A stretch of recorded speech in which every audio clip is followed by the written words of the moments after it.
주님이 오셔서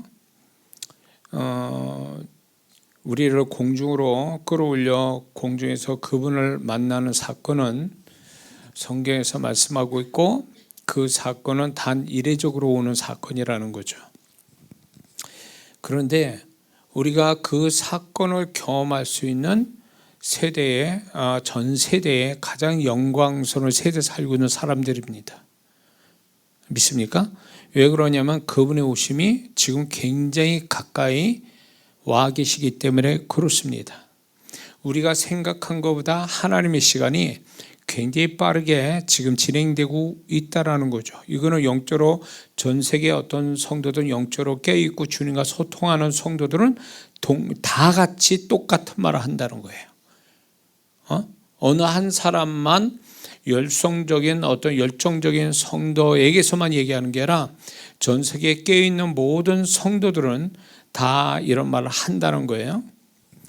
그래서 이제 주님의 오심이 가까운데, 여기에서 이제 양극단에 좀 문제가 있는 성도들이 있습니다. 이 부분에 대해서 한 성도는 뭐냐면, 옛날부터 성경 때부터 주님 오신다고 그랬어. 성경 지을 때 초대교회 때부터 이러면서 주님의 오심이 지금 요란 떨지 마라, 주님 오시는 거 그렇게 가깝다고 난리를 치는데 그렇지 않다. 주님의 오심이 아주 우리가 진짜 땅속에 들어서 흙이 될 때까지도 어쩌면 안 오실 수도 있다, 이런 식으로 성경 말씀을 좀 더 멀리 두고 얘기하는 성도들이 있어요.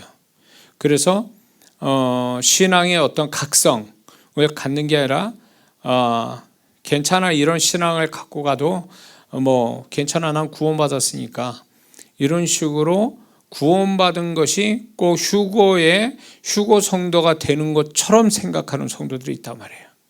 그러나 제가 거듭 말씀드리지만 또 주님께로 받은 것도 그렇고 절대로 구원받은 것과 휴거 성도는 차원이 다르다는 거, 이건 분명히 아셔야 돼요. 만약에 구원받아 예수님을 영접해서 구원받아 천국 가는 거하고 휴거 성도가 되는 것이 동일한 수준이었다면 성경의 곳곳에서 이렇게 휴거 성도에 대해서 그 레벨을 여러 곳에서 이렇게 말씀하실 이유가 없는 거예요. 그런데 많은 성도분들이 오늘 그냥 이렇게 질펀하게 세상과 더불어 그냥 적당하게 거리에서, 적당한 거리에서 세상과 함께 사는 크리스찬들은 이런 거에 대해서 어쩌면 부담감을 느껴서 이런 얘기를 듣고 싶어 하지 않아요. 그리고 구원과 휴거 성도 되는 거는 이 꼴이다, 수준이, 이런 식으로 생각해요. 절대 그렇지 않습니다. 그 사람, 제가 그렇게 얘기한다면 제가 장담컨대 그 성도는 휴거 성도가 아니에요. 절대로 아닙니다. 하나님이 정말 이 성도가 하나님이 택하셔서 휴거 성도로 하나님이 택하셔서 준비시키는 성도라면 절대로 그런 말 할 수가 없어요. 더 이렇게 달리는 말에 채찍을 가한다라는 속담처럼 하나님 앞에 택한 자가 돼서 그분에게 들림받을 휴거 성도가 된다면 계속적으로 이 성도가 점도 없고 흠도 없는 영과 혼과 몸이 그분 앞에 거룩함을 갖도록 계속 성령이 밀어붙이신다는 거죠. 이게 정상이에요. 그래서 영적인 부담을 계속 가지고 살아가는 거, 이게 정말 이런 성도가 있다면 이 성도는 어쩌면 지금부터라도 휴거 성도가 될 가능성이 많은 성도죠. 근데 아예 그런 거 탐사가 요란 떨고 있네, 그런 얘기를 하면은 이상한 신앙이네, 사람도 공포심을 넣어주네, 지금 하는 것도 잘하는데 이렇게 그걸 가지고 사람들을 정말 불편하게 만드냐, 신앙생활, 이렇게 얘기하는 성도들이 있어요. 그런 성도도 있거든. 귀담아 듣지 마세요. 그 성도는 그런 식으로 가면은 제가 볼 때 제가 거듭 말씀드리면 구원받는 거와 휴거 성도가 돼서 들림받는 건 차원이 다르기 때문에 하나하나 그분이 우리를 휴거 성도 만들기 위해서 아주 디테일하게 우리를 지적하시고 또 만들어내시는 작업을 오랫동안 하기 때문에 휴거 성도가 되는 거거든요. 어느 날 갑자기 뭐 띵가띵가 뭐 이렇게 살다가 그냥 어느 날 갑자기 주님 오신다는 거에 그냥 유행처럼 생각해가지고 그때 가서 뭐 부랴부랴 했더니 이미 때는 늦었다 그 얘기예요. 그렇게 주님은 그런 성도 급조된 벼락 공부하듯이 벼락치기 공부하듯이 그런 신앙 가진 사람을 들림받는다. 모토로 지금부터 열심을 내냐 말이에요. 그냥 그때쯤 가가지고 언제쯤이다라고 할 때 그때 바짝 애쓰면 되는 거 아니에요? 그래서 벼락치기 공부하듯이 그래서 점수만 잘 나오면 된다 이런 식의 사고방식을 가지고 있는 성도가 있다면 그 성도는 휴거 성도가 아니에요.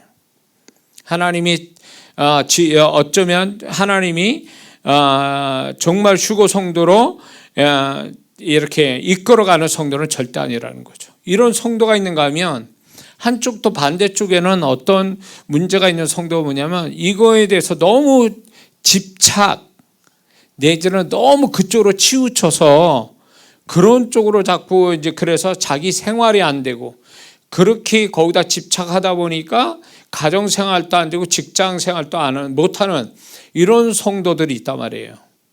옛날 다미성교회처럼 이런 성도는 문제가 많아요. 이거는 사단이 좋아할 영혼이에요.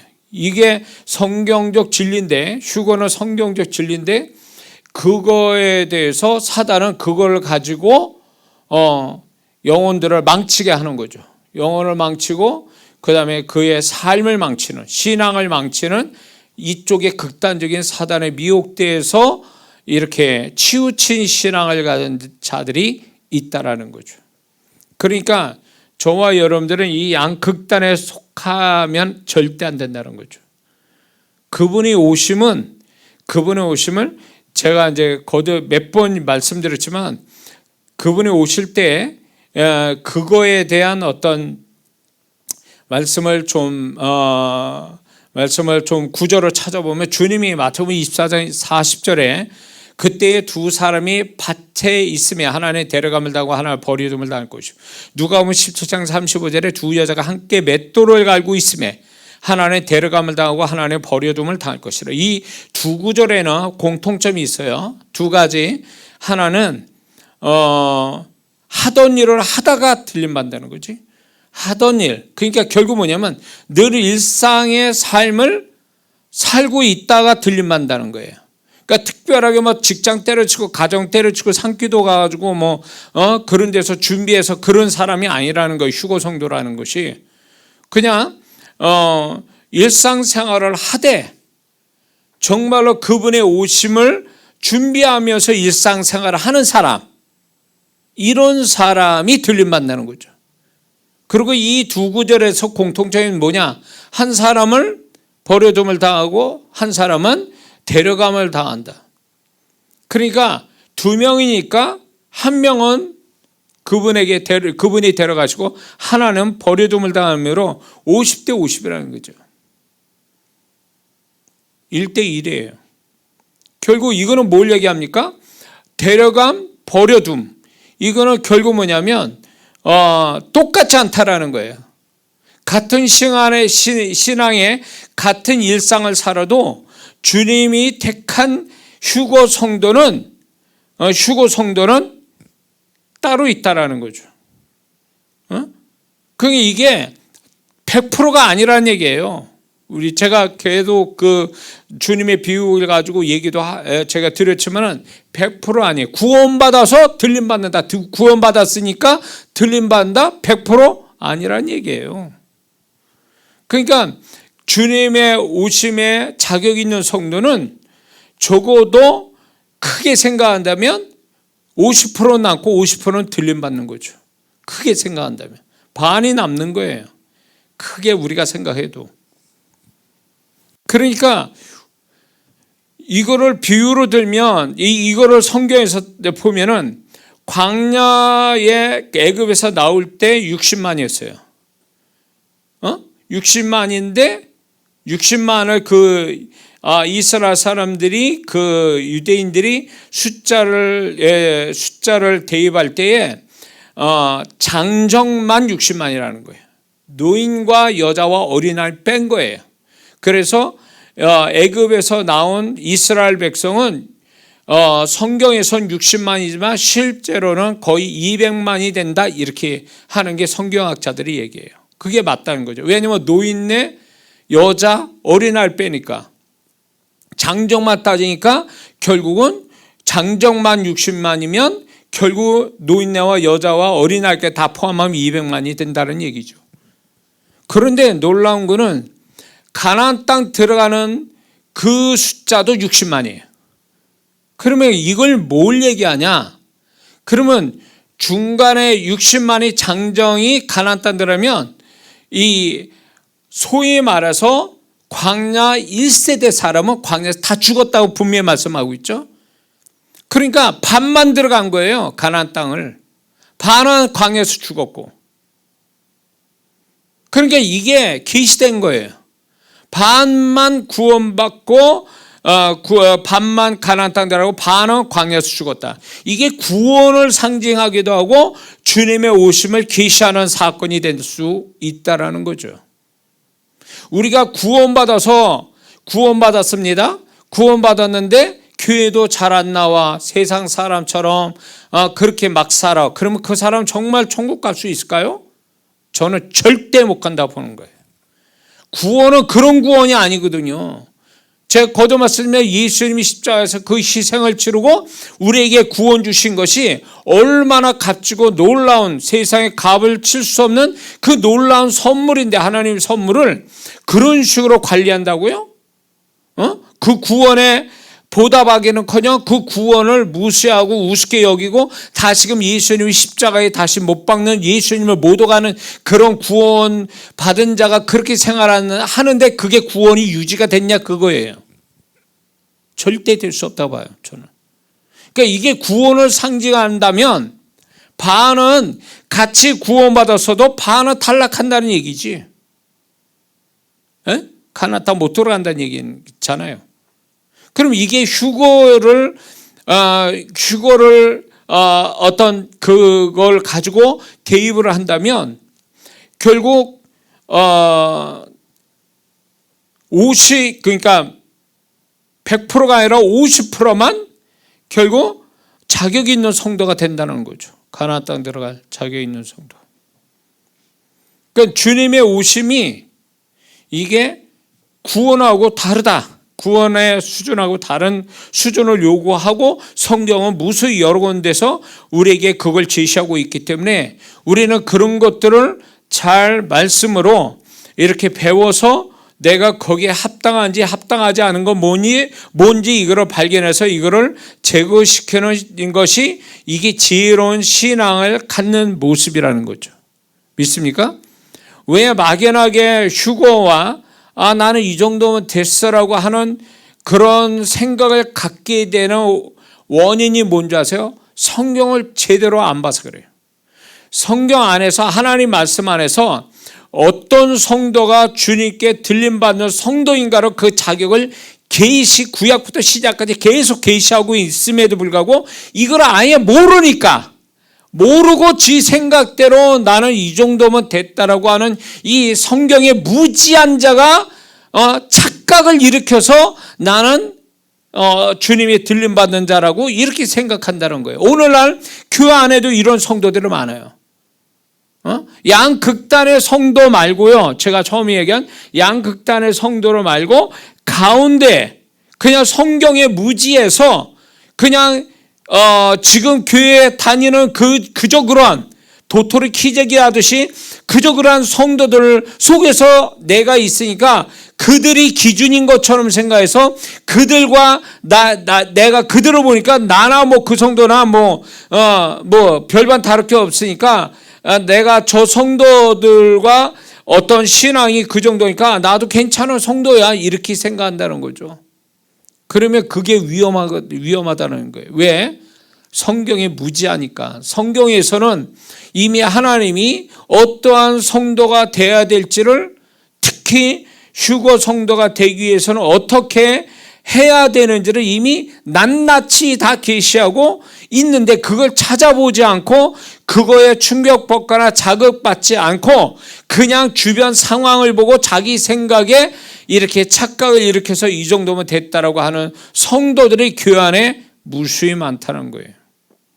그러니까 이런 얘기를 하잖아요. 종말 신앙 휴고 성도를 얘기하면 벌써 2단, 3단 얘기해요. 들어보지도 않고. 그러니까 문제가 있는 성도죠. 이런 성도들은. 세상 돌아가는 것이 성경 그대로 다 이루어져 가고 있는 세상인데 특히 유튜버 같은 데 보면 틀린 것도 많아요. 그러나 정말로 말씀대로 그걸 가르치는 분들도 많단 말이에요. 메신저들이. 그런 걸 보면서 이제 정말 우리가 정신 차려서 신앙생활 제대로 해야 되겠구나. 말씀에도 그렇게 나오니까. 그런데 그런 부분에 대해서 찾아보면서 자기 신앙의 경각심을 갖는 게 아니라 그런 얘기를 하면 완전히 이단들이 하는 말처럼 듣는 거예요. 이거는 내가 볼 때 성경도 모르고 그리고 자기의 편협된 아니면 잘못된 고정관념으로 지금 그렇게 생각하고 있는 거예요. 위험한 성도들이죠. 그렇게 말하는 성도들은요 반드시 캥기는 데가 있는 거예요. 자기가 뭔가 인정하고 싶지 않는 하나님 앞에 잘못된 거를 커버하기 위해서 그런 거를 무시하는, 일부러 무시하는 태도로 보이는 거예요. 정말 순전하고 정말 주님 앞에 더 잘하려고 하는 성도라면 이게 성경에서 또 주님으로부터 온 거라면 그거를 다 수용할 수 있는 어떤 분별력이 있거든요. 근데 이런 분별력조차 없고 자기가 꺼리끼는 게 많으니까 하나님의 말씀을 가지고 계시대의 말씀을 얘기하면 안 들으려고 그래요. 무시해버리고 2단 3단 얘기 나오려고 그러고 그 사람이 2단인 거예요. 말씀도 모르면서 자기가 생각한 것이 맞다라고 해서 정말 자기보다 뛰어나게 기도 많이 하고 말씀 보면서 이렇게 얘기하는 메신저로 그렇게 말하는 그 성도가 영적인 아주 잘못된 교만이고 어떤 무지함 또 혼미함 미혹됨이 있어서 그렇게 나온다는 거죠.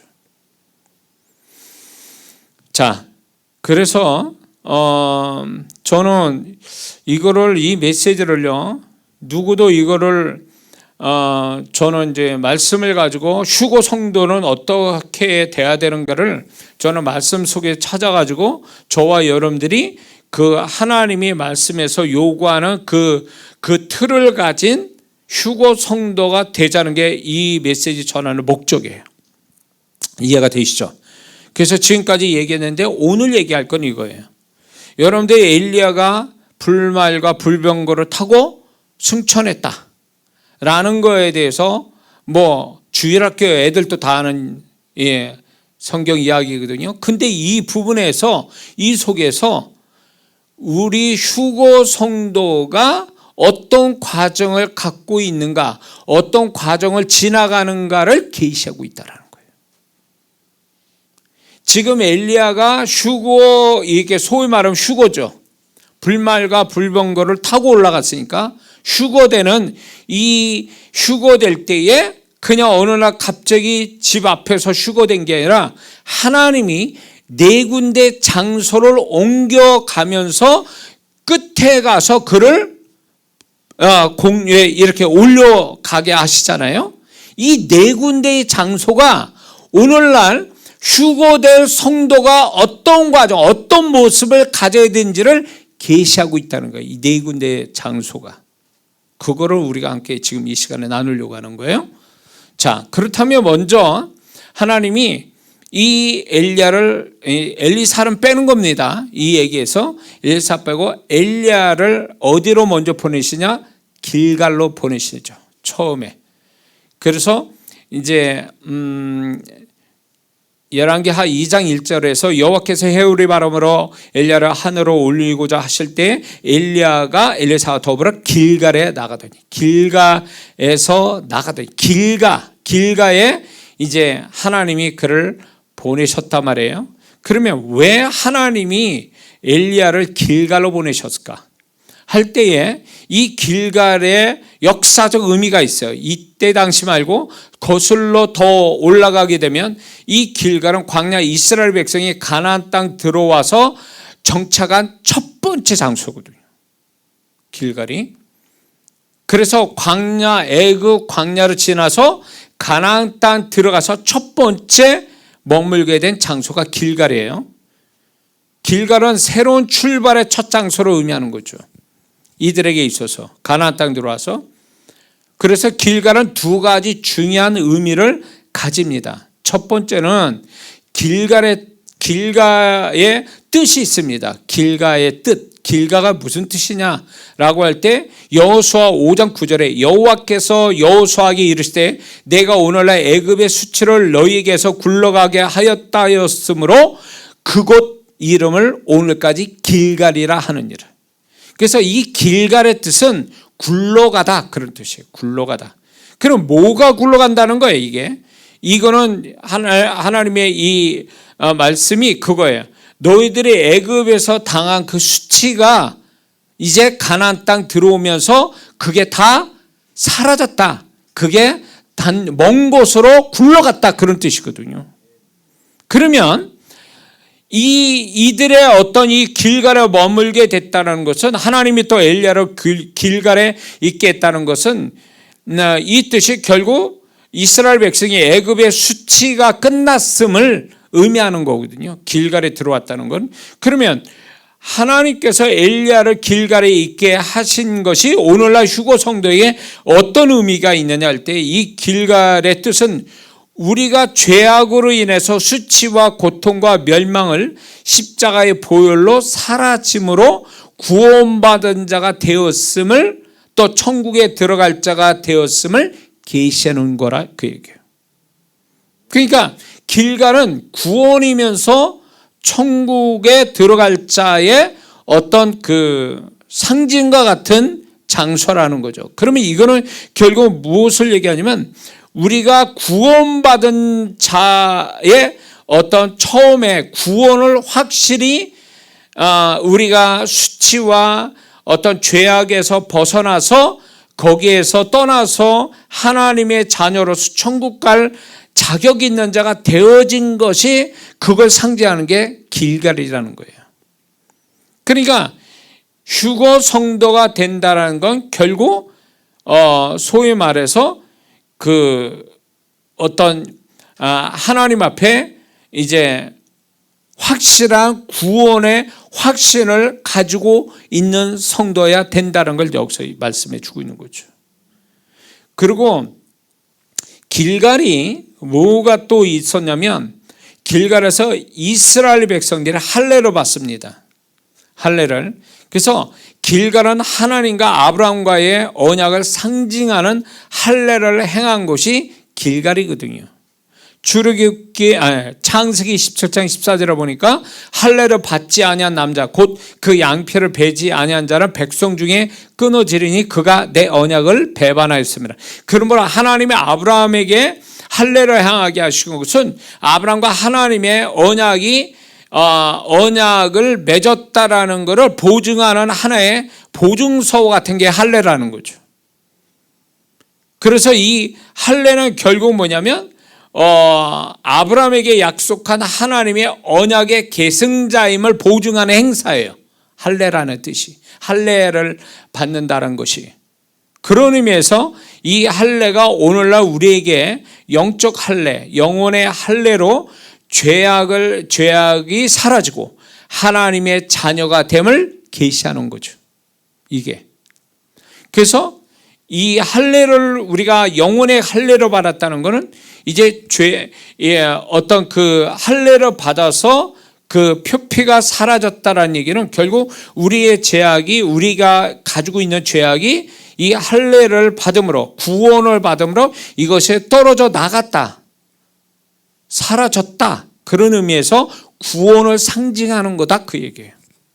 이해가 되세요? 그러므로 이 할례를 통해서 구체적으로 세 가지 자격이 부여되는데 그 부여된 걸 의미하는데 그는 어떤 자격이냐? 하나님의 소유된 백성임을 그 소유된 자인 것을 자격을 부여받는 것이고, 두 번째는 가나안에 들어가서 살 자인 것을, 살 수 있는 자인 것을 부여받는 거고, 영광과 축복을 받을 자임을 자격을 부여받는 것이 바로 이 할례가 가지고 있는 의미인 거죠. 그러면 이거는 결국 우리가 이 이스라엘 백성만, 하나님이 택한 이스라엘 백성만 할례를 행하였다라는 것, 이것은 결국 오늘 우리가 하나님의 자녀 되기 위해서 십자가를 통과하는, 십자가의 보혈을 덧입고 우리가 죄악이 소멸되고, 그러므로 우리는 천국에 들어갈 자격을 얻는 것, 이게 구약의 할례를 받는 거와 매치가 된다, 그 얘기예요. 이해가 되십니까? 그러므로 이것은 결국 무엇을 얘기하니, 이 할례는 동시에 이런 자격을 부여하지만 동시에 하나님이 책임져 줄 사람이라는 것을 약속해 주는 거라는 거죠. 하나님이 책임져 줄 백성이다, 이런 의미에서 할례를 받게 하는 거거든요. 그러므로 결국 우리가 영혼의 할례, 죄사함을 받고 예수님의 보혈로 죄사함 받고 구원받았다라는 것은 하나님의 약속의 사람이 되고 천국에 들어갈 사람이 되면서 동시에 하나님으로부터 하나님이 나를 책임져 주시는 은혜를 입는 거다, 그 얘기죠. 이거는 구원과 너무 구원의 원리하고 같지 않습니까? 그러므로 이 길갈은 결국 길갈은 오늘날 휴거 성도가 구원을 받아 그 구원의 확신을 가지고 있는 것, 그것이 첫 번째 휴거 성도가 되는 어떤 모습이라는 걸 여기서 계시해주고 있는 거죠. 그래서 길갈은 영적으로 하나님으로부터 첫 은혜를 받는 장소를 의미하는 거거든요. 가나안 땅 들어간 첫 번째 장소이듯이 우리가 하나님을 만나고 하나님의 축복을 받고 하나님의 자녀가 되고 천국에 들어갈 자가 되는 그 첫 번째가 뭡니까? 첫 번째 은혜가 뭐냐 말이에요. 예수님 영접해서 구원받는 거잖아요. 그 은혜, 구원의 은혜, 이게 바로 엘리야가 길갈에 하나님 보내신 이유요, 이것이 결국 오늘 우리가 휴거 성도가 되는 데 있어서 이거는 오늘날 우리가 구원의 분명한 확신을 가지고 사는 것, 구원에 대한 복음을 확실히 아는 것, 그래서 하나님의 자녀가 되는 것, 이게 휴거 성도의 첫 번째 자격이 된다는 거죠. 이해가 되십니까? 제 말 어렵진 않죠? 이해가 되시죠? 예. 자, 두 번째는 이제 하나님께서 엘리야를 어디로 보내시냐면 베델로 보내십니다. 베델. 열왕기하 2장 2절에 엘리야가 엘리사에게 이르되 청컨대 너는 여기 머물러 여호와께서 나를 베델로 보내시니라. 베델로 왜 베델로 보내셨을까요? 왜? 다른 장소도 많은데 왜 베델일까요? 이 베델이라는 장소가 어떤 겁니까? 여러분 알다시피 이 야곱이 거짓말로 장자의 축복을 받고 도망 나오지 않습니까? 형의 칼 맞아 죽을까봐 이제 도망쳐 나와서 길에서 잠을 자다가 그 꿈에서 하나님을 큰 하늘에 닿는 사닥다리를 통해서 하나님이 여기 계신다라는 의미로 이제 베델이라는 이름을 자기가 만들잖아요. 그 베델이라는 뜻이 뭐냐면 하나님의 집이라는 뜻이거든요. 하나님의 집. 그래서 이 하나님의 집이다 여기에 나라는 이 의미는 이런 의미가 있는 겁니다. 하나님과의 만남의 장소, 그리고 하나님이 임하시는 장소, 그런 의미를 가지고 있는 거예요. 그러면 이런 의미가 오늘날 뭡니까? 어디가 이런 의미를 갖고 있는데요? 교회잖아요. 교회가 하나님의 집이잖아요. 그래서 이렇게 얘기합니다.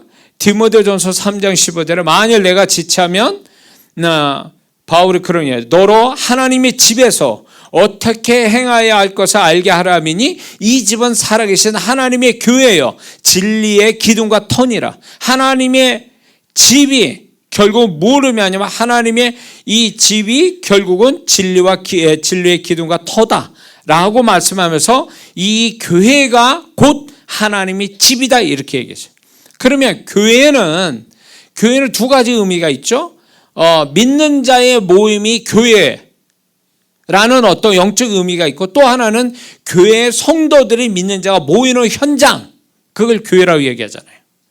어쨌거나 어떤 의미든 간에 이 교회라는 것은 결국 하나님이 임하시고 하나님을 만나는 현장이라는 뜻을 가지고 있기 때문에 이거는 구약의 표현대로 하면 베델이란 말이에요. 그래서 오늘날 교회 이름이 베델이라는 이름이 엄청 많잖아요. 그러니까 베델, 하나님의 집, 하나님을 만나는 현장 이런 뜻이거든요. 이거는 결국 뭐냐면 휴거 성도는 결국 하나님의 집에서 하나님의 임재를 경험하고 하나님을 만나지는 이 신앙생활, 교회 생활이 대단히 중요하다는 걸 여기서 얘기해 놓은 거예요. 그러니까 교회를 떠난 성도는 성도가 아닌 거예요.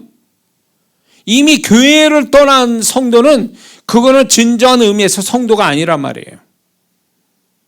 하나님의 집에서 그분을 경험하고 그분과 만나지고 그분을 성도와 성도 사이에 그분을 느끼고 이런 어떤 예배와 기도와 찬양과 봉사와 이런 여러 가지 믿는 자끼리 모여서 하는 모든 영적 행위에서 그분의 임재와 그분의 음성과 그분의 만남을 갖는 게 교회잖아요.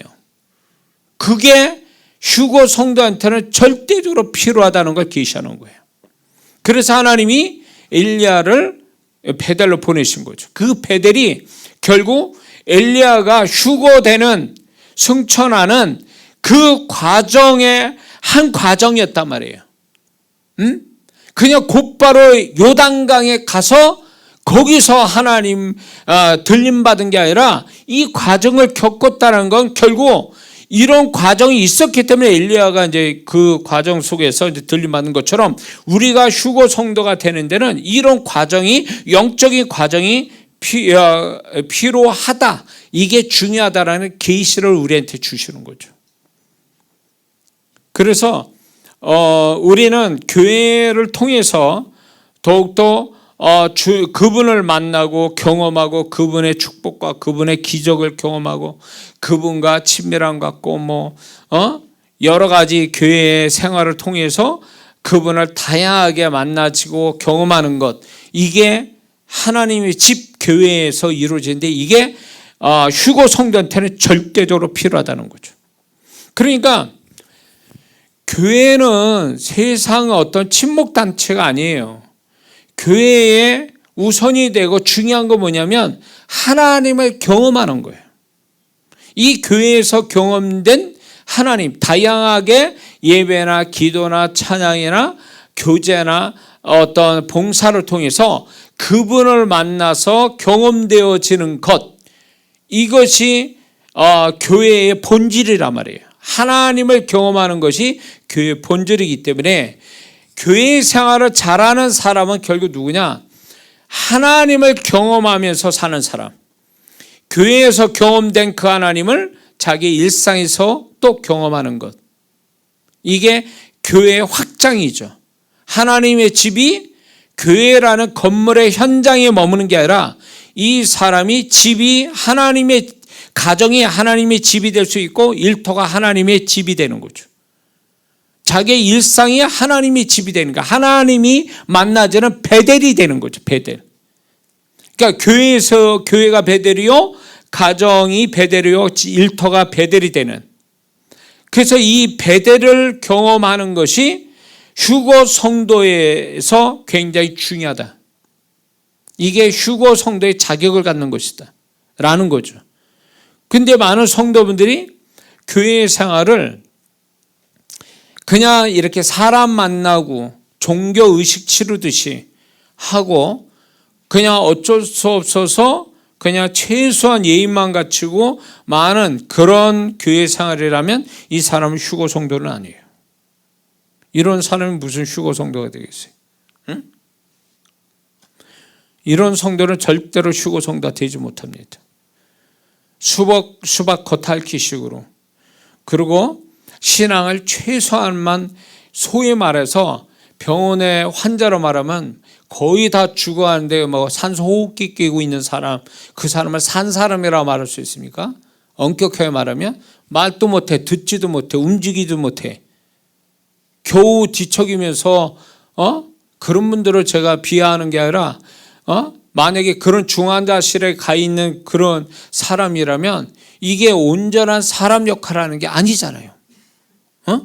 그런 것처럼 교회에 나올 때 겨우 주일날 한번 그 교회에 나와서 그것도 그냥 억지로 나오고 늦게 나오고 예배 시간에 졸고 있고 딴 생각하고 딱 가버려. 그리고 자기는 신앙생활 했다라고 말한 사람은, 이 사람은 진정한 의미로 하나님 집에 있는 사람이 아니에요.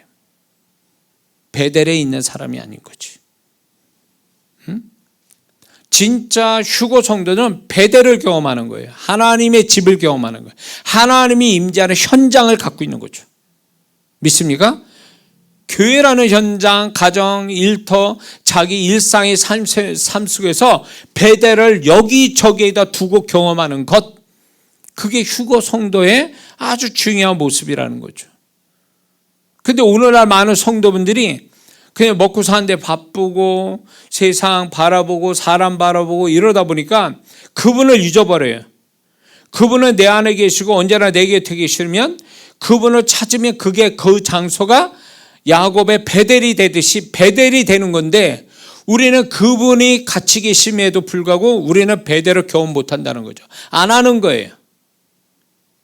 얼마든지 베델을 가질 수 있음에도 불구하고 베델이 없는 거죠. 베델이 없는 성도, 교회 와서도 베델이 안 되는, 베델을 경험하지 못하는 성도라면 이 성도는 휴거 성도는 아니다, 그렇게 말씀하는 거죠. 그래서 엘리야가 이제 하나님이 이 베델로 인도하죠. 그래서 이 베델을 통해서 우리가 휴거 성도 어떤 모습을 가질지를 계시하고, 세 번째는 여리고 다 알고 계시죠? 여리고로 하나님이 보내십니다, 엘리야를. 4절에 여호와께서 나를 여리고로 보내시느니라. 왜 여리고로 보내실까요? 이 여리고의 의미가 있어요.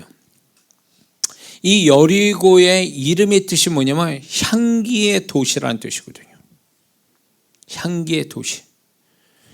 그래서 거기가 무슨 뭐 꽃을 많이 심어서 향기가 나는 건지 어쩐지 몰라도 그 이름이 향기 도시거든요. 그럼 이것을 통해서 여리고로 보내실 때 그 여리고를 단지 여리고란 지명이 있기 때문에 여리고로 보내시는 게 아니라, 하나님은 무엇을 우리에게 말씀하든 무엇을 어떻게 하시든 간에 그게 다 의미가 있잖아요. 깊은 의미가. 근데 엘리야를 더군다나 죽음을 경험하지 않고 들림받을 엘리야를 여리고로 보냈다라는 그 장소로 보내셨다는 영적인 의미가 굉장히 깊다라는 거예요. 그거를 좀 살펴볼 필요가 있다는 거예요. 자, 그러면 길갈에서 구원의 확신을 가지고, 두 번째는 베델이라는 하나님의 집에서 살고 하나님을 경험하고, 그 다음에 여리고로 넘어오는데, 이 여리고가 이제 결국은 향기의 도시인 것처럼 그리스도인으로서 예수의 향기를 바라는 자가 되어야 함을 계시한다는 거죠. 휴거 성도는 예수님의 향기를 바라는 자가 되어야 된다는 거예요. 그게 고린도후서 2장 15절에 보면, 우리는 구원받은 자에게나 망하는 자에게나 하나님 앞에서 그리스도의 향기니, 이랬거든요.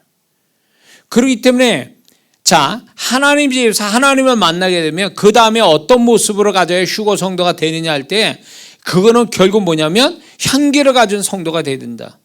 그리스도의 향기를, 어떤 향기가 아니라 그리스도의 향기라는 거예요. 그러면 그리스도에서 나는 향기라는 거예요. 그리스도에게서 나는 향기를 바란다는데, 그게 결국 뭐냐? 그리스도의 마음, 그리스도의 성품, 그리스도의 어떤 그 말씀, 그리스도의 마음 이런 것들이 우리 안에 이렇게 충만해서 그것이 흘러나올 때, 우리의 눈으로, 입으로, 우리의 어떤 행동으로 흘러나올 때, 주님의 것이 흘러나올 때 그게 바로 그리스도의 향기다라는 거죠. 그러므로 여기서 우리가 알 수 있는 게 뭐냐, 휴고 성도는 하나님의 집에 살면서 그걸 통해서 어떤 존재가 되어야 되느냐면 예수 향기가 나는 자가 되어야 된다. 여리고처럼 향기가 나는 존재가 되어야 된다.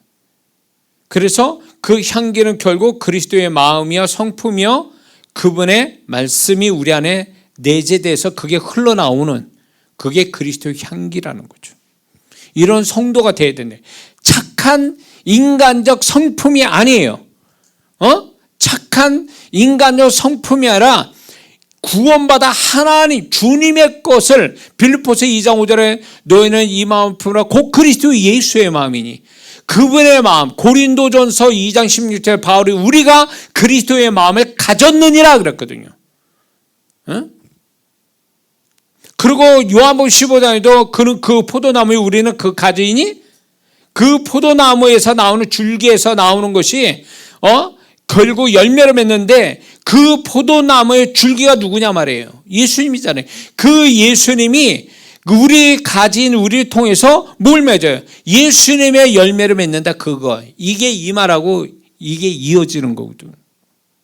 그러니까 우리는 신앙생활 잘한다는 것이 좀 더 착한 사람 되는 게 아니에요. 좀 더 예수 믿는데 세련되고 고상한 사람 만드는 게 아니라 예수님 것으로 채워서 우리는 사라지고 우리 안에 그리스도가 살아서, 갈라디아서 2장 2절에 20절의 말씀처럼 내가 그리스도와 함께 십자가 못 박히더니 이전에 내가 산 것이 아니요 내 안에 그리스도가 사시, 그리스도가 살아서 그분이 나를 통해서 흘러나오는 게 그리스도의 향기다, 그 얘기. 그러니 휴고 성도는 착한 성품으로 그냥 적당하게 신앙생활하고 다른 사람한테 좋은 소리나 듣고 칭찬받는 사람으로 끝나는 게 아니라는 거예요. 그거는 결국 우리는 사라지고 우리 안에 그리스도로 사는 것, 그리스도로 충만한 것, 그리스도가 흘러가게 하는 것, 이런 존재로 살아야 이게 휴고 성도가 된다는 걸 얘기해 주는 거예요. 이해가 되세요? 그리고 이제 두 번째 여리고의 뜻, 여리고는 우리가 다 아는 것처럼 여리고성의 어떤 무너짐을 이렇게 우리가 그 사건을 잘 알고 있죠. 그런데 하나님께서 네가 이 7일 동안 13바퀴 돌아라.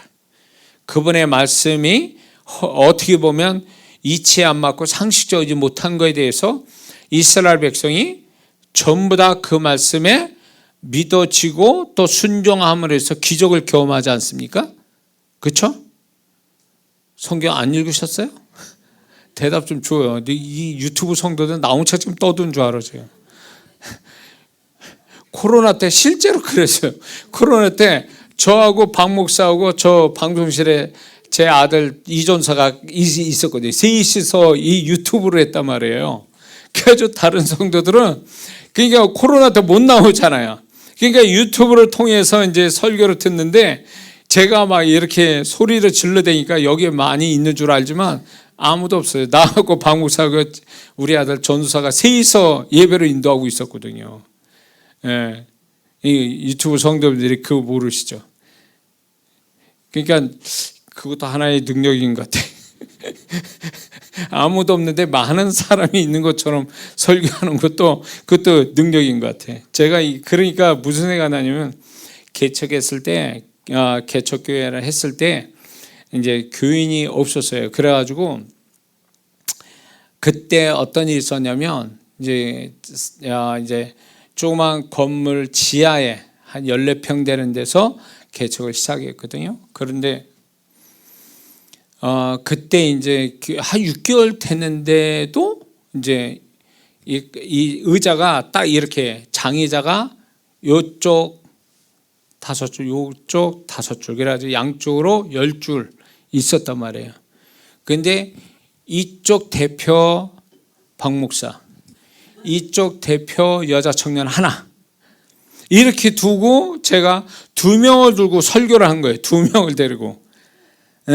그렇게 2명을 가지고 이제 예배를 인도하고 설교하는데 그 소리가 얼마나 컸는지, 지나가던 어떤 교회를 오랫동안 시험 들어가지고 오랫동안 쉬었던 어느 여자 집사님이 그 길을 항상 지났단 말이에요. 왜냐하면 그 길로 가야 이제 주공 아파트로 들어가는 거거든요. 그분이 주공 아파트 살아서 주공 아파트로 들어가 이렇게 퇴근하고 와서 지나가면 이제 수요예배 때 자주 지나갔겠죠. 소리를 너무 크게 지르니까 이 교회 지하인데 성도들이 많은가 보다 이랬다는 거예요. 그런데 이분이 하나님이 인도하시려고 그런지 몰라도 감동을 받으신 거예요. 아, 내가 이렇게 목사님 저렇게 힘있게 설교하는데 한번 가볼까? 그래가지고 이분이 수요일 날 내려와서 문을 여는 순간 놀란 거예요. 딱 2명 놓고 앉혀놓고 예배를 인도하니까 이분이 놀란 거예요. 성도가 많은 줄 알았더니 없는 거예요. 그런데 목사님이 막 열정적으로 설교를 하니까 이분이 설교 내용에 은혜 받은 게 아니라 내가 열정적으로 하는 그거에 은혜 받은 거예요. 2 사람 앉혀놓고 하는 그 설교에. 그래서 그분이 그 다음 주에 등록을 했어요. 그래서 그 가족 모두가 이제 등록하고 저희 첫 번째 되는 온 가족이 등록하는 그 성도가 됐죠. 그 생각이 나더라고요. 자, 다시 얘기는 돌아갔어요. 자, 여리고 성은 결국은 이스라엘 백성이 하나님의 말씀을, 상식적이지 못한 하나님 말씀을 믿고 순종했더니 기적을 경험한 현장이 여리고 성이잖아요. 그렇다면 이거는 휴고 성도에게 있어서 무엇을 의미하느냐? 2가지, 여리고는 2가지 의미가 있어요. 첫 번째는 향기 나는 성도가 되어야 된다. 그리스도가 드러내는 향기 나는 성도가 되어야 되고, 2번째는 하나님의 말씀을 곧이곧대로 믿고 순종하는 자가 되어야 된다는 걸 계시하는 거예요. 그래야 그렇게 함으로 인해서 하나님의 기적을 보며 살아가는 자, 이게 휴거 성도가 되는 길이라는 거죠. 근데 오늘날 많은 성도분들이 하나님의 어떤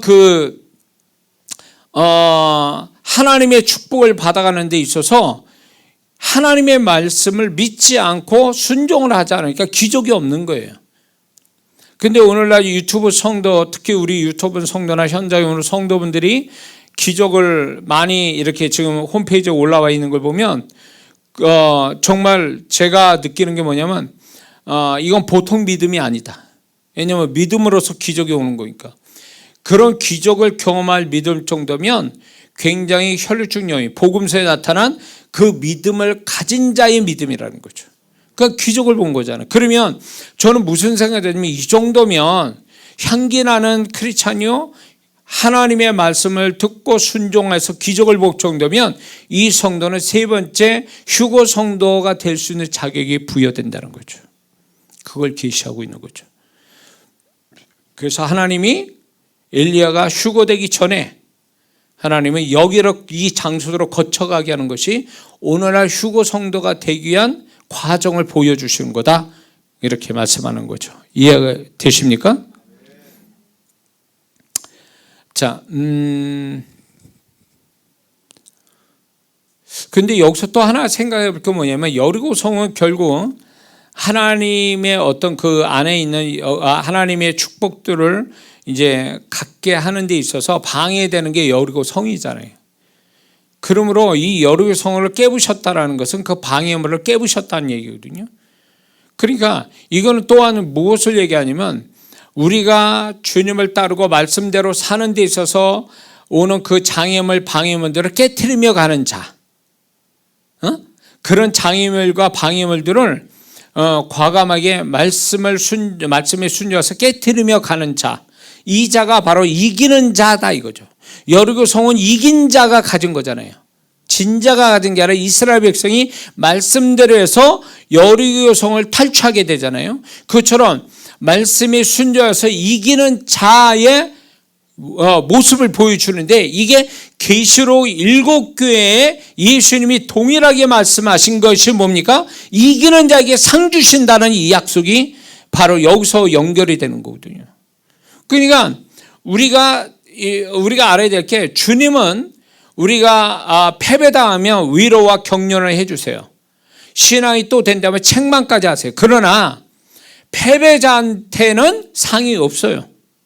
그러나 이기는 자에게만 축복이 있단 말이에요. 이기는 자. 그런데 계시록 이기는 자를 보면 영적인 축복이고, 천국에 가서 뭘 얻는 거에 대한 축복을 나열하시잖아요. 그게 결국 뭡니까? 휴거 성도가 되는 데 있어서 패배자가 되는 게 아니라, 우리가 말씀의 순종의 기적을 볼 뿐만 아니라 우리 앞에 있는 내가 갈 길에 대하여 그분을 그분의 찾는 데까지 이르는 자가 되기 위해서 장애물과 방해물을 뚫고 그거를 해결하며 이기는 자가 되어야 된다는 걸 계시하는 거죠. 쉽겠냐고요. 그러니까 쉽겠냐고. 예? 그러니까 목사라고 이게 목사라고 그래서 뭐 프리미엄 붙겠습니까? 주님이 너 목사니까 특별히 특별 회원처럼 이렇게 하시는 게 아니거든요. 저도 마찬가지거든요. 주님 앞에 직분이 무슨 의미가 있어요? 존재가 문제지 직분의 문제는 아니에요. 자, 그럼 세 번째는 이 여리고는 무엇을 또 이 여리고에서 무슨 일을 벌였냐면, 여호수아 5장 14절을 보면 이스라엘 자손들이 길갈에 진쳤고 그달 14일 저녁에는 여리고 평지에서 유월절을 지켰다라고 그랬습니다. 여리고 평지에서 뭐래뇨? 유월절을 지켰다. 유월절 아시죠? 마지막 애굽의 재앙의 10번째가 장자의 죽음인데, 문설주 임방의 어린 양의 피를 바르고 그 안에 있는 자들은, 이스라엘 백성들은 다 살았잖아요. 장자들이 살았지 않습니까? 그걸 기념하는 절기가 유월절이지 않습니까? 이건 도대체 휴거 성도하고 지금 이게 뭐하고 관계가 돼 있느냐 할 때에 결국 예수님의 어린 양, 예수님의 보혈을 상징하는 어린 양의 보혈을 바른 그 안에 있는 자가 이 죽음은 뭐를 의미합니까? 죽음은 로마서 6장 23절에 뭐라 말합니까? 죄의 삭은 사망이라. 죽음은 결국 이 사건을 저희 우리 계시하는 게 뭐냐면, 죄는 죽음을 가져다 준다는 거죠. 그런데 예수님의 보혈의 안에 있는 자는 산다, 그 얘기예요. 죽음을 넘어간다는 얘기죠. 결국 그건 뭘 얘기하냐면, 결국 예수님의 보혈 안에서 거룩함을 가지고 있는 자가 결국은 휴거의 대상이 될 수 있다는 거예요. 그러니 이 여리고에서 유월절이 지켜졌는데, 이 여리고에서 정말 우리가 여기서 이 3단계에서 정말로 보혈 안에서 우리가 거룩함을 가지는 것. 그래서 이 여리고는 처음부터 다시 얘기하자면 그리스도의 향기를 바라고, 그리고 이 여리고를 통해서 뭘 얘기합니까? 또 뭘 얘기하죠? 여리고 성을 무너뜨릴 만한 말씀에 순종하는 것, 장애물을 걷어내는 것, 그리고 여리고에서 보혈로 덮음을 받아 거룩함을 유지하는 것. 이게 휴거 성도의 모습이라는 거죠. 그러니 이게 많은 사람이 이럴 겁니다. 주님의 오심을 너무 가볍게 생각하고 수준을 낮춰가지고 그냥 이대로만 사세요. 그래도 휴거됩니다. 이렇게 말한다면 그건 정말 이단의 소위 사단의 소리라고 봅니다. 저는 성경은 그렇게 얘기하잖아요. 주님의 계시가 그렇게 말씀 속의 계시는 그렇게 얘기하시지 않는단 말이에요. 그런데 우리가 여기서 한 가지 짚고 넘어갈 게 뭐냐? 정말 굉장히 분명하고 높은 수준을 요구하잖아요.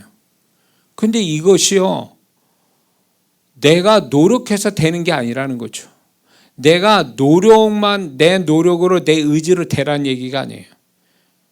이걸 이루기 위해서 누가 와 계시는 거예요? 성령님이 와 계시는 거잖아요.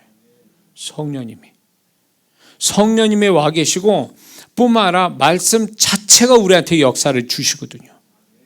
그러니까 이거는 어떻게 보면 엄두가 안 나요. 이런 어떤 휴거 성도가 어떤 성도가 돼야 휴거 성도냐라 할 때 말씀에 벌써 여기까지만 와도 벅차잖아요. 지금 저도 뭐 벅찹니다. 지금 이런 메시지 전하는 게 뭐 부담도 엄청 많아져요. 점점 갈수록. 근데 그게 그렇게 될 수밖에 없어요.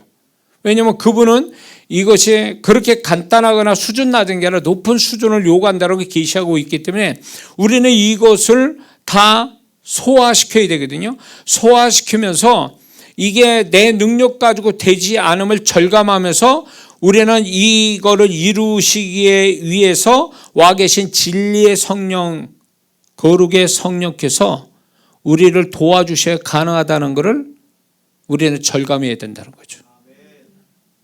그래서 주님, 저는 못합니다. 제가 이 일을 할 수 있도록, 이렇게 될 수 있도록 진리의 성령이 저를 붙들고 말씀대로 이끌어 주시고 거룩의 성령께서 나를 더욱 거룩하게 하옵시고 그러면서 그분을 절대적으로 놓지 않고 붙들고 가는 자가 돼야 휴거 성도가 되는 거예요.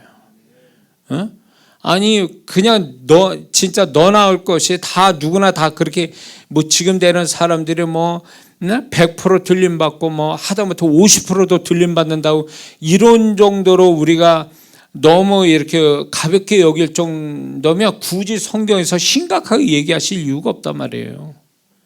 그런데 우리가 사단은 자꾸 이거를 수준을 낮추는 거죠. 별거 아닌 것처럼. 오랜 시간 지난 다음에 올 것처럼. 그리고 뭐 하냐면 우리를 자꾸 띄워주는 거죠. 너 정도면 괜찮아. 이렇게 얘기하거든요. 제가 이제 미국 가서 저기 사역자들, 유명하다는 사역자분한테 이제 기도받고 예언받고 이제 안 합니다. 제가 과거에 그렇게 했거든요. 왜 안 하냐면 그분들이 잘못했다는 얘기는 아니에요. 지금 그것도 녹음해 놓은 게 있고 제가 이제 그 녹음한 거 또 제가 이제 그걸 받아서 적어 놓은 것들이 있어요. 근데 왜 이제 더 이상 그때 당시 이제 어느 순간에 딱 멈추게 된 이유가 뭐냐면 이렇게 그분들의 이야기를 듣다가는 나는 지금 대단한 인물이 된 것처럼 생각되는 거예요. 나는 문제가 없는 사람인 것처럼 막 생각이 되는 거예요. 자꾸 착각에 빠지게 된단 말이죠. 근데 사람이 칭찬을 통해서 잘 되어 갈 수 있죠. 칭찬을 해줘서. 근데 칭찬만 하면 어떻게 될까요? 사람 망치는 거거든요.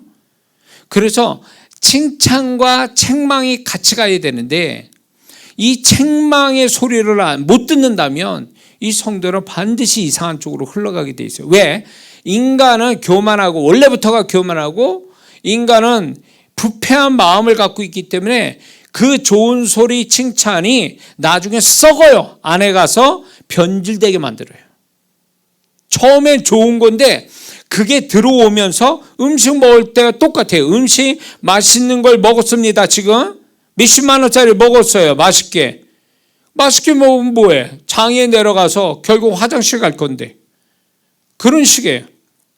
그러니까 우리가 아무리 좋은 소리를 들어도 이게 정말로 정확하게 균형을 이루기 위한 책망의 메시지를 안 들으면 결국 그 좋은 칭찬이 그 사람 뱃속에 들어가면 그게 변질을 일으킨다 그 얘기예요. 너무 그쪽으로 쏠리게 되면. 그런데 오늘날 많은 성도분들이 하나님의 메시지를 들을 때 자기가 좋아할 만하고 내가 좀 부담 없이 듣고 기분 좋은 설교를 듣는 거를 아주 그거를 그런 쪽으로 자꾸 간단 말이에요. 응? 그러니까 이런 성도분들이 나중엔 막 진짜 정말 말 같지 않게 막 진짜 눈이 이만박에 붙는 이런 식이 되는 거죠. 그러니까 신앙이 잘못되는 거예요. 그렇게 되면. 성경을 보세요. 하나님 말씀 볼 때 그분이 칭찬만 하십니까? 창세부터 요한계시록 볼 때? 그렇지 않아요. 오히려 그분의 메시지는 어떤 우리에게 격려와 위로와 소망을 주 축복하시는 메시지는 그것보다 더 책망하고 가르치고 훈계하시고 경고하시고 이런 것들이 엄청 많거든요. 그것이 이스라엘 백성을 정말 오늘날 정말 시대가 몇천 년 흘러가도 신앙을 지키게 된 비결이 거기 있는 거잖아요. 그러니까 우리의 신앙이 자꾸 이렇게 균형을 못 잡으면 반드시 문제가 되게 돼 있어요. 문제가 되게 돼 있다. 그래서 자꾸 우리 신앙이 균형 잡아서 책망과 칭찬을 같이 받아서 균형 잡고 그리고 우리 자신을 자꾸 돌아보는 것. 나를 많이 알수록 그분 앞에서 나를 많이 알수록 그 사람은 자신의 존재에 대해서 축복을 받을 수 있는 길이 열리는 거예요. 근데 자기를 모르니까 자꾸 자기대로 지 마음대로 생각하고 그런데 지 멋대로 흘러가다가 하나님께 원치 않는 결과로 자기가 당하는 거예요. 하나님 책임지지도 않는 일에 대해서. 왜 그럴까요? 자기를 모르는 거예요. 하나님 앞에 자기가 어떤 사람인지를 모르고 착각에 빠지다가 하나님 또 원치 않는 사단이 좋아할 만한 쪽으로 흘러가고 마는 거예요. 그건 누구도 책임 안 지는 거예요. 그러니까 우리가 성경을 보고 듣고 말씀을 듣고 기도하고 주의 음성 듣고 이게 다 뭐냐면 결국 나를 정확하게 보게 하고 알게 해서 그분 앞에 내가 더 나은 존재, 올바른 존재, 그분이 원하는 방향으로의 존재를 만들어가는 게 목적이란 말이에요. 근데 이게 없이 이런 자기를 모르니까 자기를 보는 어떤 무언가가 없으니까 세상을 다른 사람 아니면 자기 생각 아니면 상황으로 자기를 인식하는 거죠. 그러다 보니까 잘못되게 인식하는 거예요. 자기를. 그러니까 하나님 볼 때 야, 너 그거 아닌데 왜 너 그 짓을 하니? 너 그것도 아닌데 너 그렇게 왜 그렇게 생각해? 그러니까 하나님이 답답해 하시는 거예요. 제가 사역할 때 이런 성도 많아요. 고집과 고정관념과 편협된 생각으로 그게 빚어져 가지고 하나의 그 사람의 인격이 되고 신앙이 돼버리니까 이건 도대체 주님의 음성을 전달해도 안 먹히는 거예요. 왜냐하면 자기께 너무 강한 오랜 시간 동안 딱 만들어져 있으니까 안 되는 거예요. 도대체 깨부실 수가 없어. 근데 이분들이 정말 들을 게 있어서 계속 목사님 얘기해 주세요. 제가 그러면 고쳐보겠습니다. 계속 얘기해 주세요. 이래서 열린 마음으로 하면 얘기를 할 텐데 이런 분들은요 한마디 딱 듣고 자기하고 틀이 안 맞다. 때려쳐. 안 와. 안 간다 거기. 이렇게 돼버리는 거예요. 그러면 그 사람 평생 자기 자신을 모르는데 또 자기를 잘못 보고 있는데 그 사람 인생이 잘 풀리겠냐고. 하나님하고 사이도 안 좋은데. 그러니까 저도 목사하면서 여기까지 신앙생활하면서 여기까지 오는 데 있어서 얼마나 착각 속에 내 멋대로 생각해가지고 쓸데없는 고생을 하고 돌아 이렇게 해서 얼마나 왔겠냐고요. 그러니까 하나님이 그런 경험들을 정리해서 설교해서 영혼들을 가르치는 거잖아요. 그렇게 돼서 목사가 돼서 가르치게 하는 거잖아요. 그래서 많은 성도분들이 맞다고 내가 그 목사님 얘기 갖고 내 얘기 갖고 또 제가 얘기할 때 제가 어떤 해답을 이제 말씀에 계시된 걸로 어떤 그 방향 내지는 해답을 얘기하면 맞다고 그때 이제 깨닫고 그러면서 그분들이 이거는 거짓말을 하나도 안 덮여서 그런 분들에게서 제가 자주 듣는 말이 뭔지 아세요? 이렇게 얘기해요. 제가 잘못 살았습니다. 목사님 설교 들어보니까 제가 지금까지 잘못 살았어요. 억울합니다. 이게 제 자랑이 아니라 목사님의 설교를 일찍이 들었으면 제가 그런 쓸데없는 고생 안 하고 쓸데없는 그 잘못된 결정과 선택을 안 할 텐데 그런 것이 없었기 때문에 제가 쓸데없는 고생을 하고 여기까지 왔다고 이런 얘기 제가 자주 들어요. 제가 잘해서가 아니라 주님이 주시는, 저도 돌고 돌아가지고 막 이렇게 하다가 여기까지 온 사람이니까 그거를 제가 정리하면서 이러면 안 된다는 걸 알게 되니까 그걸 얘기하는 거거든요. 그리고 이렇게 해야 하나님이 어떻게 원하시는지를 제가 설명을 하니까 그게 맞는구나. 그래서 정말 그렇게 했더니 말씀이 진짜 실상이 돼버리는 거예요. 그걸 가지고 간증하는 분들이 있잖아요. 그러니까 우리가 우리 자신들을 이렇게 말씀을 비춰서 주님의 음성을 통해서 이렇게 자기를 자꾸 비춰봐서 자기를 아는 것이, 그게 축복받는 길이요, 그게 하나님과 좋은 관계를 갖는 시작이 된다는 거 우리가 잊지 말아야 될 줄 믿습니다. 자, 그래서 그 휴거 성도는 결국 여리고까지 와야 된다. 여리고까지 와서 정말로 이 수준까지 와야 휴거 성도가 될 수 있다. 그거죠. 그러면 이제 마지막으로 이제 요단강까지 오면 이제 끝나는 거예요. 자, 세 군데를 거쳤습니다. 그러면서 요단강까지 왔죠. 자, 요단강까지 왔는데 이제 2장 6절에서 이렇게 이제 엘리야가 또 엘리사에게 이르되 청컨대 너는 여기 머물라 여호와께서 나를 요단으로 보내시느냐 이렇게 말합니다. 그럼 왜 요단으로 보내셨을까? 왜?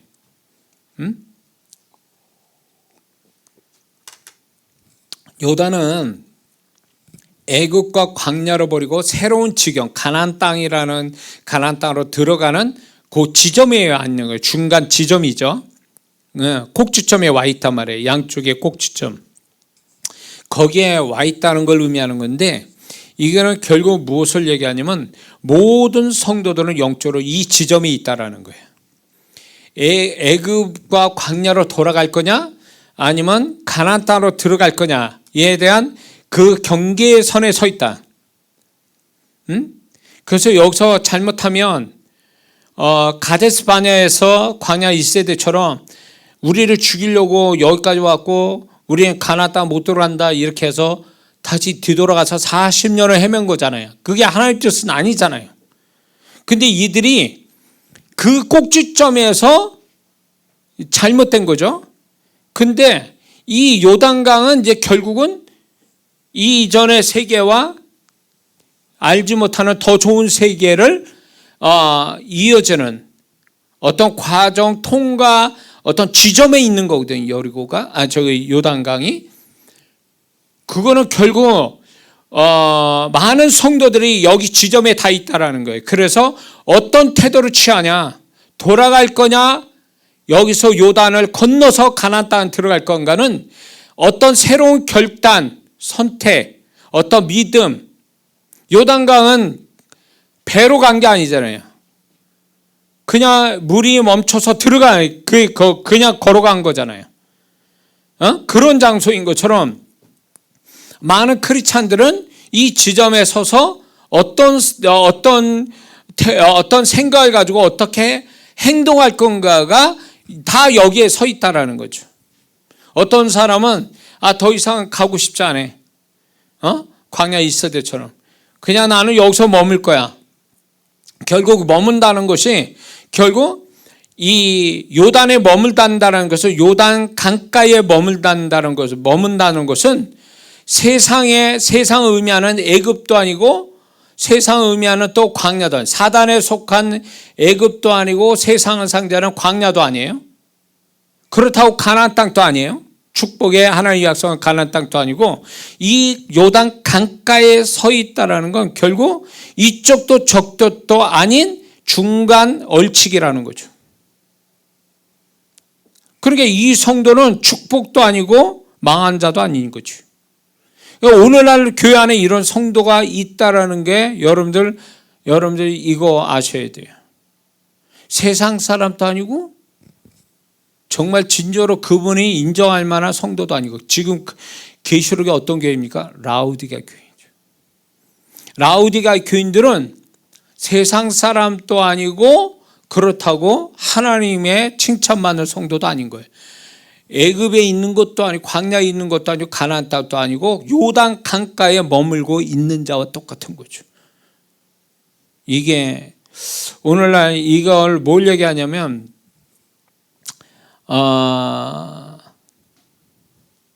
우리가 요단 강가에 서 있다는 것은 결국 엘리야가 주님을 만나는 직전이잖아요.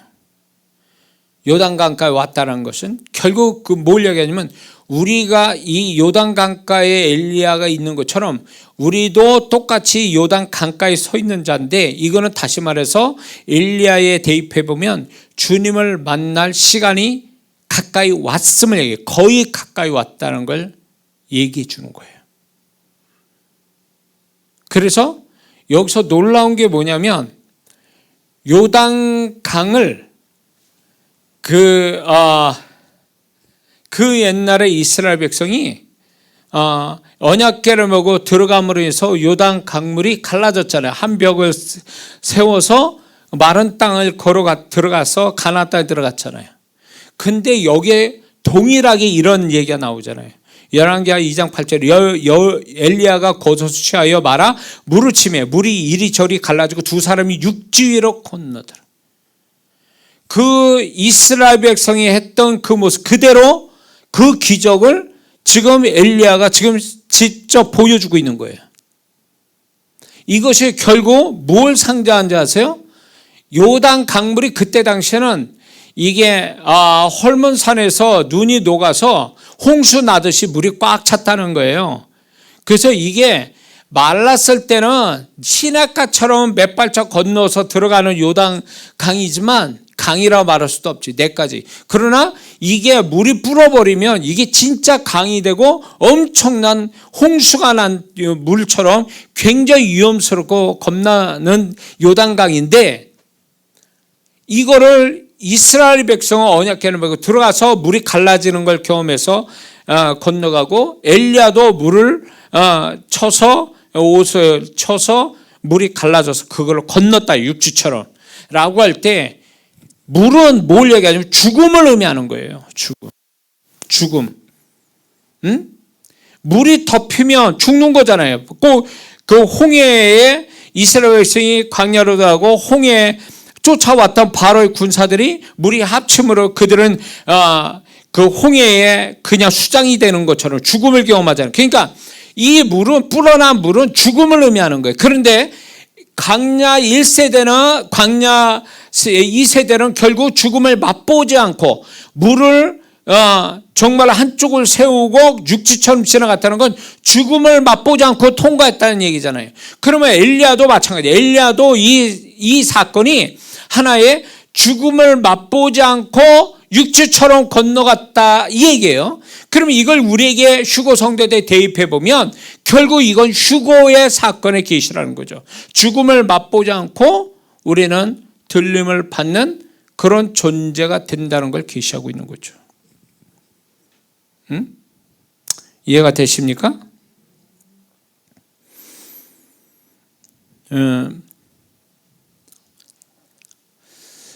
그래서 우리는 우리가 휴거를 사모하는 것은 결국 이 세상이 전부 다 죄의 삭선 사망인데, 사망을 경험하지 않는 채 그분의 주권으로 우리 몸이 부활하신 예수님 몸처럼 돼서 공중에서 주님을 만나는 이 사건은 놀라운 단 이례적 사건이 되는데, 그게 전 세대의 전 인류의 아주 가장 영광스러운 사건이 되는 거죠. 죽음을 경험하지 않는다는 거. 우리가 다 아는 진리잖아요. 사람은 태어나서 죽는다는 게 진리인데 죽지 않고 그분을 만난다는 거, 몸이 변화돼서, 이거는 성경에서 말하는 진리고 우리는 이거를 경험할 수 있는 세대고 그런 자격받은 성도잖아요. 구원받았으니 최소한. 그러니까 이렇게 돼서 주님의 들림 받으려면 이 엘리야처럼 이 네 군데를 거쳐오는 존재가 돼야 이런 모습을 가질 수 있다는 걸 하나님은 엘리야 통해서 계시하고 있는 줄 믿습니다. 할렐루야. 자, 그런데 여기서 한 가지 또 하나 짚고 넘어갈 게 이거죠. 2장 11절에 이렇게 말씀해요. 두 사람이 길을 가며 엘리야하고 에리사가 두 사람이 길을 가며 말을 하더니 갑자기 불수레와 불말들이 두 사람을 갈라놓고 엘리야가 회오릿바람으로 올라가더라. 자, 이게 우리가 휴거가 되어질 때의 어떤 모습하고 너무 유사하다라는 거죠. 이게 뭐가 유사하냐면, 먼저 두 사람이 길을 가다가 말을 같이 하다가 갑자기 생겼다라는 거예요. 이 휴거가, 엘리야의 휴거가. 그처럼 아까 얘기한 두 사람이 밭을 가매 두 여자가 맷돌을 갈고 있음에, 이 사건하고 너무 유사하지 않아요. 말을 하고 있어요. 둘이 얘기하고 있다 갑자기 엘리야가 들림받은 거죠. 그래서 휴거가 될 때는 이 사건이 온다는 거예요. 같이 말하다가 한 사람이 갑자기 사라져버려요. 옷이 다 남겨진 상태로. 그리고 누구는 이제 차를 몰고 가다가, 비행기 타고 가다가, 어떤 일을 하다가, 그냥 일상생활 하다가 갑자기 이런 일이 벌어지는 거예요. 그런데 여기서 다른 점은 엘리야는 불수레와 불말이 내려왔죠. 그래서 그걸 타고 올라가죠. 그렇다면 여기서 이 관련된 말씀이 이거예요. 마태복음 24장 31절에 저가 큰 나팔 소리와 함께 천사들을 보내리니 저희가 그 택하신 자들을 하늘 이 끝에서 저 끝까지 사방에서 모으리라. 너무 유사하죠? 그러니까 휴거될 자를 천사가 내려가서 그 자들을 불러오게 한다는, 공중으로. 이게 엘리야가 불수레와 불말이 내려오는 거와 너무 유사하다는 거죠. 그래서 우리는 이제 정말로 우리가 이제 휴거가 될 성도가 되기 위해서 이 과정들을 이제 소위 말하면 휴거되는 것까지의 5과정을 이제 지나가게 될 거라는 것을 엘리야를 통해서 하나님이 계시하고 있습니다. 그래서 우리는 저는 이걸 통해서 다시 한번 정말 어떠한 사람이 되어야 되는가, 휴거 성도가 되려면 어떠한 사람이 되는지 명확하게 여기서 또 계시하고 있기 때문에 이게 이렇습니다. 제가 여기서 이렇게 말씀을 이렇게 나누면서 너무 공통점이 너무 많아요. 반복되는 말들이 많단 말이에요. 사건은 다르고 구절은 다른데 내용은 좀 다른데 보면은 그 결말을 보면 너무 이렇게 유사하게 아주 반복돼서 나오는 말씀들이 있지 않습니까? 그게 이제 강조하시는 거예요, 그분이. 그래야만 된다는 걸. 여기서도 마찬가지예요. 그래서 우리는 이런 어떤 종말 신앙 휴거 성도가 되어질 것에 사마음을 가지고 우리는 신앙생활, 삶을, 또 우리에게 주신 일상의 삶을 이렇게 가져가는 것, 이건 대단히 중요한 일인 줄 믿습니다. 그래서 우리의 어떤 우리가 얼마나 잘 먹고 잘 사냐, 얼마나 내가 세상에서 성공하느냐, 이거는 그분 앞에 어떻게 보면 우리가 주님 앞에 들림받을 만한 존재가 되느냐에 비하면 이건 아무것도 아니에요. 사실은 이 문제는 지극히 그분의 시각으로 보면 이게 무시되는 건 아니지만 그렇게 크게 중요한 부분이 아니다.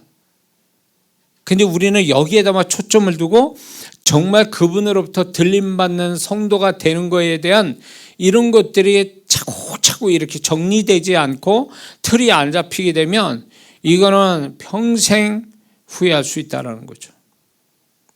어떤 면에서 지금 바로 주님이 안 오시는 게 저는 그 한편으로 다행이다 싶은 거예요. 왜냐하면 준비되지 않는 데서 주님 오셨다 그러면 이건 자격이 이미 상실되는 거예요. 점수 뭐 어떤 시험 점수에서 불합격이에요.